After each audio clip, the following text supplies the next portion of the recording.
UFC 280 is going to be fantastic from the desert. Aljamain Sterling versus TJ Dillashaw is going to be great. TJ Dillashaw fires back at Aljamain Sterling for saying he doesn't believe that he's a clean athlete, saying, quote, he's got to say something to downplay how good I am. Dillashaw told that to MMA Junkie last week. I'm going to whip his ass coming up soon in about 10 weeks. He's got to make some sort of excuse as to why I'm winning or who I am and why I am who I am. He said it doesn't bother him. It's just a bunch of bullshit excuses so that when he beats Aljo's ass, he's going to be like, see, I told you. Guys, these two are fighting at UFC 280 for the Bantamweight Championship.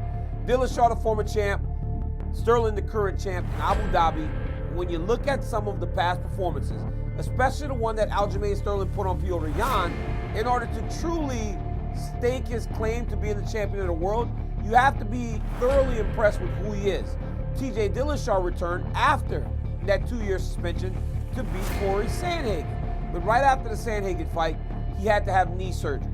This is a great matchup, and when you think about it, a lot of the back and forth is okay.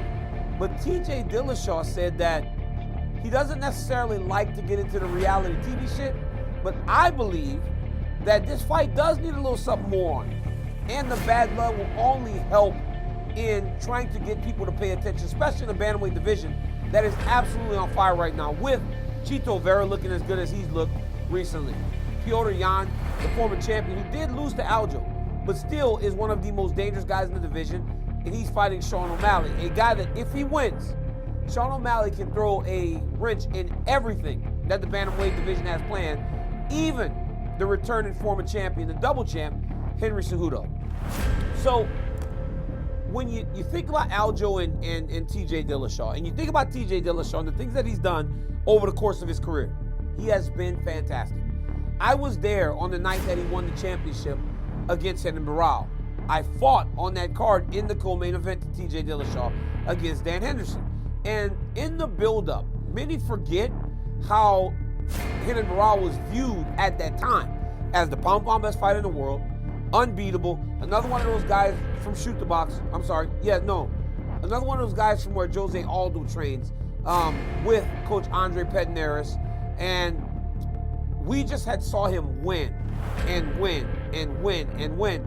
And you didn't think that this guy from Alpha Male, this young up-and-coming bantamweight, really had a chance to beat Henry Barral. But Dillashaw goes out there and he dominates him. It doesn't even look close. Dillashaw wiped him out, and then he did it again in Chicago. So watching him has really proven to be something very special. I believe that he's one of the best bantamweights of all time, second only to Dominic Cruz. I still believe Dominic is the greatest bantamweight of all time. But I do think that Dillashaw has closed in on him. Unfortunately, the suspension, the drugs, all that other stuff really does play a part. But when Aljo says, I don't think he's a clean athlete, TJ, how could you possibly be upset about that? You just served a 2-year suspension. I don't believe that because the time is served, you forget about everything. Last week, and I spoke to Calvin Kattar about this, and Calvin Kattar goes, you forgive, but you never forget. Because again, all the accomplishments are brought into question whenever a guy has to serve 2 years away from the game in his prime because he failed a steroid test for something that has been proven time and time again to be a steroid and a performance-enhancing steroid. And if you believe that today people are not using steroids because of USADA, although USADA has done a great job of cleaning up the sport, I want to sell you a house. $5,000 for a 4,000 square foot McMansion in California. Give me your $5,000. At some point, I'll give you that McMansion in California. You're out of your mind and you're naive. There are steroids, guys, that only live in your system for a very short period of time. Some as short as 4 hours. USADA can be a bit routine at times. I always knew that when I got a fight announced, USADA was going to visit me at some point. I always knew that when they did visit me, it was usually on Monday morning. So if these guys start to play when USADA's coming, there are opportunities to still cheat the system. So I am not surprised Aljo doesn't think he's a clean fighter, because guess what? It has been proven that you aren't.